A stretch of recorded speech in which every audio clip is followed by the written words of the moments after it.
আসসালামু আলাইকুম। ঘড়িতে এখন বাজে 6টা বেজে 5 মিনিট। ইফতারের সময় আর মাত্র 1 মিনিট নাকি 2 মিনিট আছে আতন্দর নাকি ভাই। তো আমার কাছে অর্ডার আসছে 5টা 55 মিনিটে। দেখেন একটা বিষয় শেয়ার করি, যারা ফুড পান্ডায় অর্ডার করছেন, ঠিক আছে, আমাদের রাইডার অ্যান্ড আপনারা ইফতারের 5 মিনিট আগে অর্ডার করলে কি খাবারটা ইফতার আগে আপনারা পাবেন?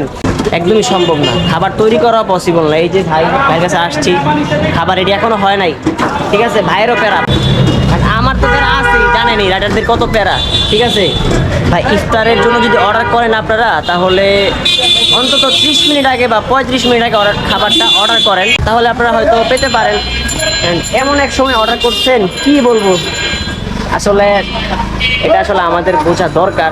বুঝতে হবে যে আমরা রাইডার আছি বাইরে, আমাদের কতটা পরিশ্রম হয়। এই ইফতারের আগে আপনিও পাইলেন না খাবারটা, আমারও প্যারা, রেস্টুরেন্ট যে বানাচ্ছে তারও প্যারা। আজান দিয়ে দিছে, হ্যাঁ আজান দিয়ে দিছে। বিসমিল্লাহ।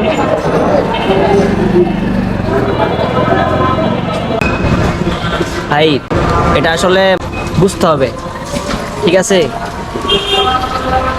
ভালো থাকবেন।